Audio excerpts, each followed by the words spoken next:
La entrevista cara a cara. Zona 3 Noticias.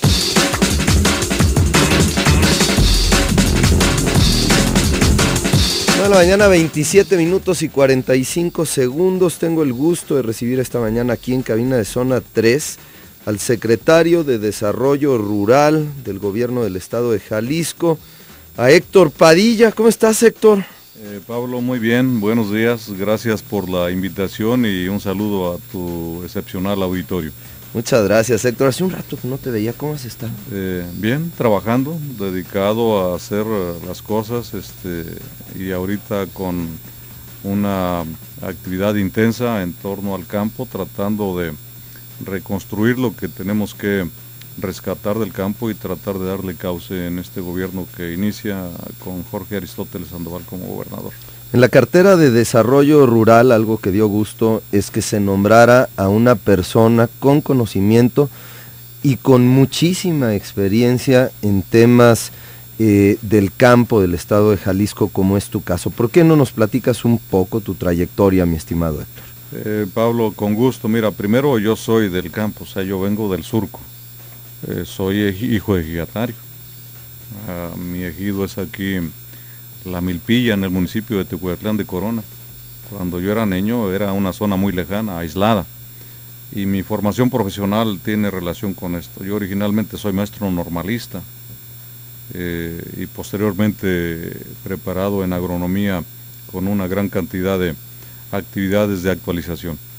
Mi vida profesional ha estado relacionada con esto siempre, o sea, la estructura de la Secretaría de Agricultura la viví desde la base hasta la parte alta, y en alguna etapa de mi vida fui director de operación de la Comisión Nacional de Zonas Áridas. Ahí trabajábamos con 18 estados de la República que tienen un alto grado de aridez, con vínculos muy fuertes en la banca de desarrollo. En una etapa importante en el Comité Nacional de la CNC, la Confederación Nacional Campesina. Yo ocupaba la cartera de crédito y aseguramiento, y en esa encomienda tenía además la responsabilidad de representar a la CNC en el Consejo de Administración de lo que fue el Banco Rural y del FIRA durante unos 10 años. Entonces se fortalecieron mucho los vínculos con la banca de desarrollo, y en toda mi vida yo siempre he mantenido una actitud de mucha dedicación al trabajo, de mucha responsabilidad. Posteriormente tuve la oportunidad de ser diputado federal. Presidente de la Comisión de Agricultura. Presidente de la Comisión de Agricultura y Ganadería en la 60 legislatura. Trabajamos con intensidad. O sea, ¿hace 2 legislaturas? Hace 2 legislaturas. Varias de las leyes que rigen al campo en este momento las diseñamos en esa legislatura. Fue la legislatura que más leyes produjo para el campo de México, y fue una legislatura terriblemente complicada, donde las confrontaciones entre partidos eran terribles. Recordemos que Felipe Calderón en algún momento estuvo en riesgo el que pudiera protestar como presidente de la República. Nosotros, con una gran responsabilidad, planteamos de que los fenómenos políticos hay procedimientos, hay dictámenes y hay que cumplir con ellos. Tú, como diputado del PRI en aquel entonces, para que el entonces presidente electo Felipe Calderón pudiera tomar posesión en San Lázaro, como partido de oposición, pudiste hacer una, pues digamos, una oposición responsable, Héctor, en aquel entonces. Una oposición responsable que se convirtió después en un trabajo muy constructivo. Que fue obra de todos los legisladores, hombres y mujeres de todos los partidos. Yo, en la comisión que tuve la fortuna de coordinar, de presidir, no me quejo de uno solo de sus integrantes. Tuvimos la posibilidad de construir entre todos, de fijarnos objetivos, fijarnos metas, y además el que pudiéramos construir cosas que pudieran ser después fruto para los informes de todos los legisladores, y ahí salieron varias leyes que son las que ahorita están vigentes para el campo. Héctor, ¿cómo es esta invitación del gobernador Aristóteles Sandoval a tu persona para encabezar la Secretaría de Desarrollo Rural? Mira, una vez que tenemos los resultados de las elecciones, en diciembre me invita a incorporarme al equipo de transición. Yo quiero comentar que no he tenido una comunicación constante, permanente. pero sí desde un principio una manifestación franca de apoyo para trabajar primero para llevarlo a la gubernatura. En lo que a uno le iba a tocar lo íbamos a cumplir, convencidos de que Jalisco requiere un cambio. Teníamos un estado, lo sentimos muy inmovilizado, sin explotar al máximo sus potencialidades, y en ese sentido fue mi relación con Jorge Aristóteles Sandoval, y en diciembre me invita a incorporarme y a coordinar el equipo del campo en el equipo de transición. Trabajamos con mucha intensidad, generamos una propuesta que ahorita viene siendo el documento básico para ir acomodando ya los lineamientos de política, de programas y proyectos. Y para incorporarme al gabinete lo hizo hasta el último día, cuando se presentó el gabinete a la sociedad. El mismo día que presentó al gabinete, ese ya te invitó. El mismo día me invitó,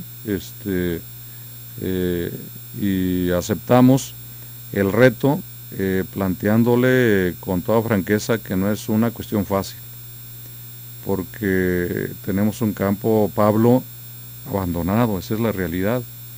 Las diferentes actividades productivas desvinculadas del gobierno, hay un vacío entre la sociedad dedicada a la producción y la parte institucional. ¿Te refieres a abandonado a nivel estatal o a nivel nacional? A nivel estatal y a nivel nacional. Las dos cosas.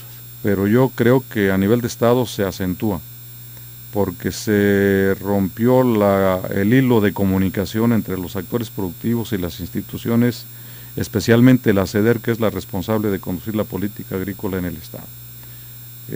Y eso hace que una serie de ramas productivas estén en crisis desde hace un buen número de años. O sea, ¿quién no se acuerda de la crisis de los lecheros?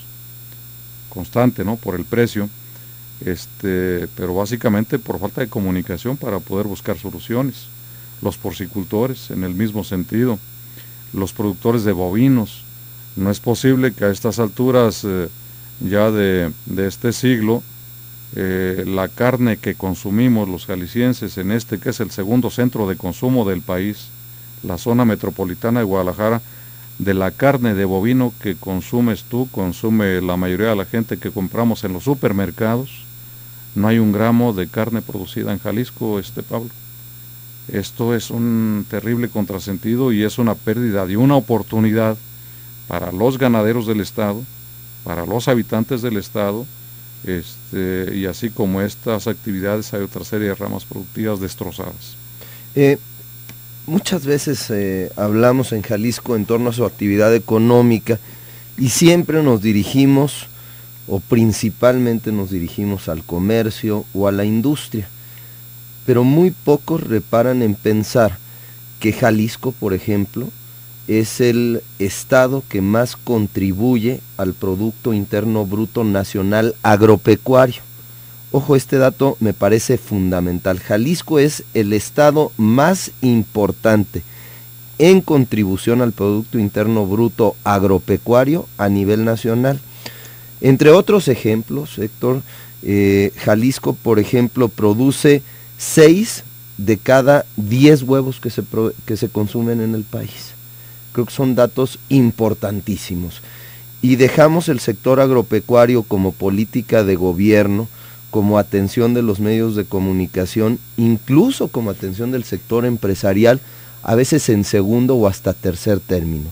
Pero la realidad de las cosas es que las políticas de gobierno y los esfuerzos de la sociedad organizada tienen que tener un interés primordial en el campo. Así es, Pablo. Tenemos una vocación por el trabajo en el campo. O sea, hay un sector importante de jaliscienses apasionado que a través del trabajo en el campo produce riqueza y le produce alimentos a la nación y a Jalisco. Lo que tú comentas, somos el primer productor de huevo del país, pero también somos el primer productor de carne de cerdo, somos el primer productor de leche, somos el segundo productor de bovinos. En la parte pecuaria somos una potencia, en la parte agrícola somos el segundo productor de maíz, pero somos el primer productor en el ciclo de temporal.